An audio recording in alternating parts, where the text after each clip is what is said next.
Hello everyone, this is Mondan Raghavan. In today's video we are going to see this keyword in JavaScript. This keyword is little bit tricky, so we are going to take little extra time to understand this keyword. A very informal definition about this keyword is, when you consider this keyword in a function, it refers to the object on which function is called, and it has the implicit binding to the object. So we may not be getting this entire definition understanding when we see this definition, so we will go with the code. Let's understand the object called user. It has the properties called name, address, and it has the values Mahadev and India respectively. So these are the primitive data types, fine. But we have another property called getName, and it has the function expression. So in this function expression you have the keyword called this. When you declare the function, when you have this keyword, you will not have any idea what is inside this keyword. So when you execute, in order to call that function, you will be using the object user dot getName. So you are using the object called user to call the function called getName. So that's the reason in getName you are using the user object. So this will be replaced with the user object. So in the user object you are looking for the name variable or name property. So that will be replaced in the console.log. So which means that it simply prints the Mahadev inside the console. If you have this dot address, it will be pointing to the India.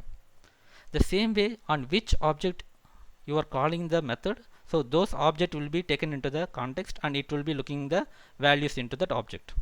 For example, we are using the user object, so it takes the user object entirely and it looks for the property called name. If it finds, it will give the value. If it not find, then it will give the undefined.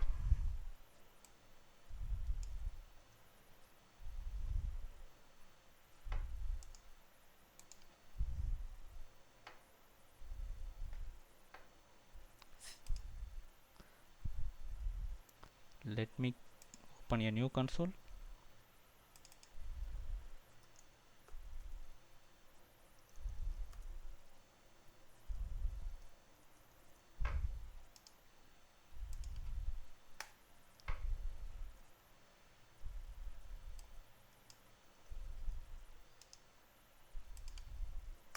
And you will be getting the value as Mahadev. In previous video we have seen, if the function expression in the form of arrow, then it will not have the impact of this keyword. So that we will confirm here. So rather than having the traditional functional expression, if we have the arrow function expression, this keyword will not work in the same way and it will be giving the undefined because it is pointing to the global context.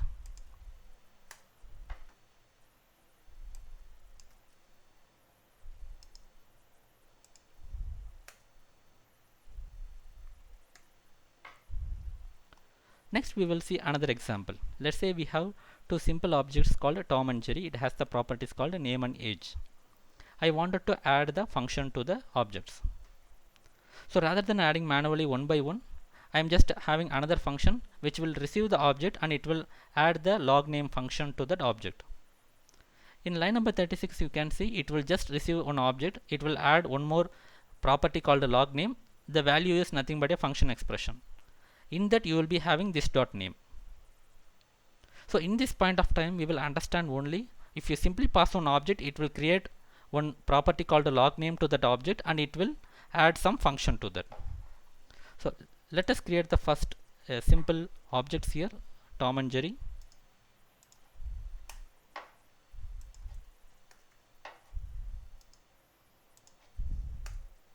Let's check what is Tom and Jerry. It has the object and it has only two properties, name and age. So let me create this function as well.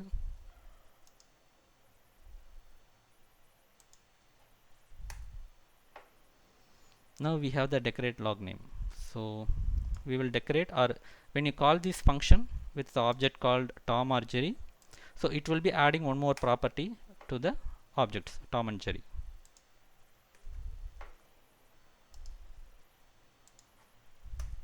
Now let us check the Tom. So it has the function log name added to the Tom object. The same way for the Jerry. Now let's call this. Now you can clearly see when you call that log name from the Tom, so you are using the object called Tom or Tom reference, so that if you just mention this dot name, this will be referring to the current object or on which object you are calling the method. For example, let's take this tom.log name. So you are using the object called Tom. So whenever you use this reference inside your function, that will be pointing to the Tom object. Inside the Tom, we have the property called name. It has the value of Tom, and you will be having that Tom as the output. Same for the Jerry. So this way we can clearly understand. It's a very simple just methodology, like whenever you use some object to call that function, and if that function has this keyword, the object will be taken as a reference or the context, and whatever the property you are using, this dot name or this dot age or anything, that will be just looking into the current object, which is user in this case, and in this case it will be the Tom, in this case it will be the Jerry.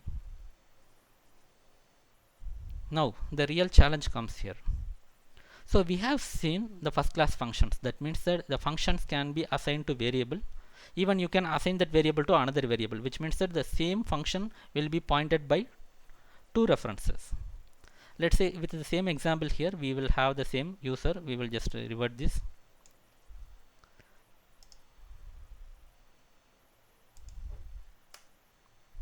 Okay, let me print, or let me clear and see user. So it has the name, address, and get name function.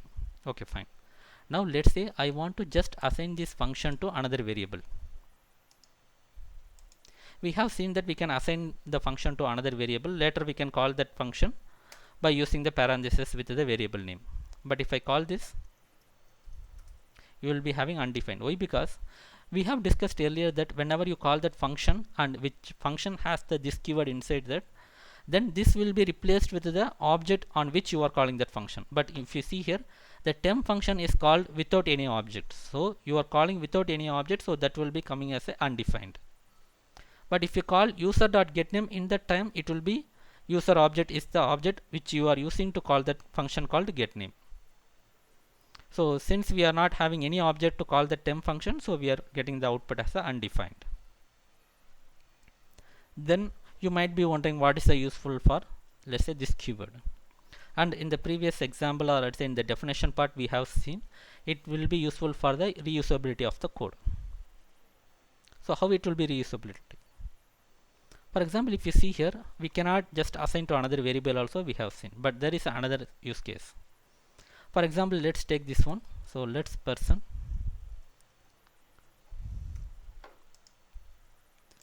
paste it, and we will clear the screen and see what is person. Sorry, I think it's caps.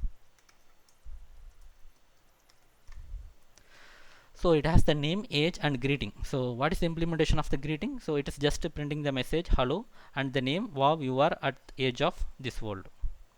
Okay, fine. So in this context, if I call that function, so what would be my way? So person.greeting. I'm using the person object and I'm calling that function called greeting. So obviously in the console.log, this name will be replaced and this name will be looking into the object called person. In person object, we have the name and age respectively, so those values will be replaced. We will confirm that one is working or not. Yes, it's working fine. Why? Because the values are Tim and 28 and you are getting the same. Hello Tim, wow, you are 28 years old. Let's say we have another object called robot. And let me see how it looks like. Sorry, typo error. Here you can see robot is the name is Wall-E and age is 110 and greeting is. Now in this scenario, I don't want to duplicate the same code because my functionality will be remaining same when you compare the greeting function in the person in the robot. If you are not using the reusability, you will be just writing the same code. But in this context, you might be seeing a single statement, so it will be okay. But however, if it is a large implementation, you don't need to repeat the same code here again. You can directly pointing this one to the previous example. So in order to point to the previous example, we will be using the person.greeting and it is pointing to the greeting.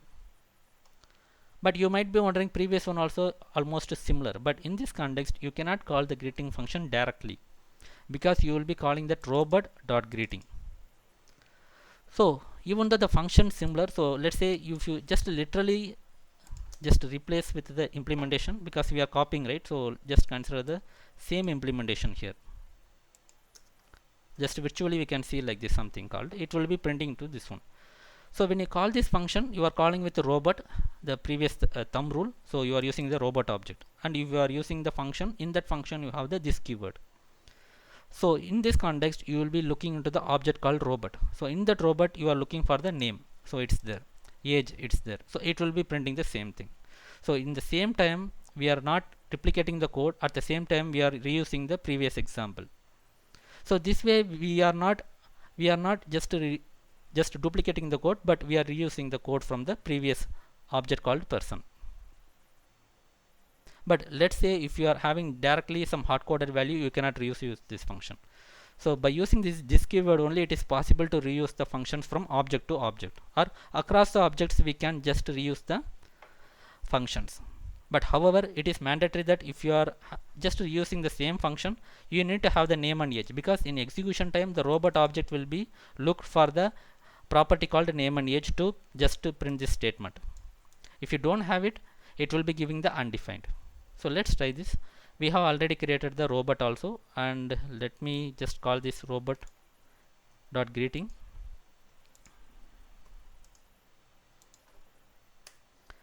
Hello Wally, wow, you are 110 years old. Let's consider I don't have the age here.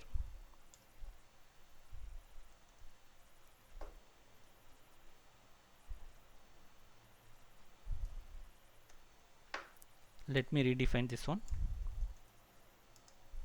Paste, enter, OK.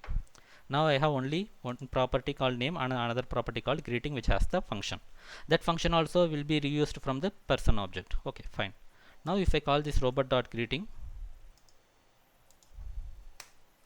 you can see hello Wally, wow, you are undefined and years old, which means that when you call that greeting function, it will be take the code copy same from here.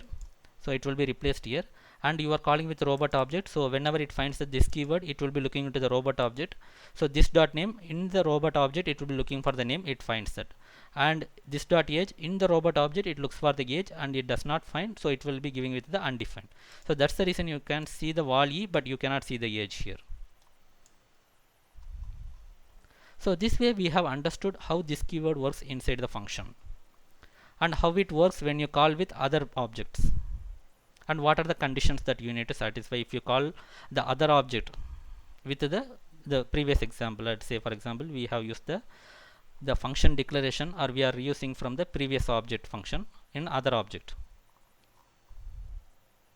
and we have seen arrow function does not support this keyword. If you start using this keyword in the arrow expression, it will be giving the undefined, because it is referring to the global object or global this. So in this time you might be having a question like, so let's say I have one function which has this keyword, but when I am trying to call with any function, or if I just have some object, from that object I need to refer the values. Or let's say a simple statement, let's say user.getName. So inside the getName, if you have any this keyword, it will be pointing to the user, right? In user object it will be looking, but I have some other object to be looked. To have a lookup, I need to pass a separate object. So how to implement that one? So we have the different methods called call, bind, apply methods, that we will be seeing the explicit binding. So these are the things you can see implicitly happening, but explicit binding will be happening by using the call, bind, apply methods. That will be the future topics for the session. So this is about this keyword with the implicit binding, and we have seen the different options, and we have seen the arrow function which will not be applicable for this keyword. And the reference will be given in the description section to understand more theoretical about this keyword. So thanks all, thanks for watching, and have a great day.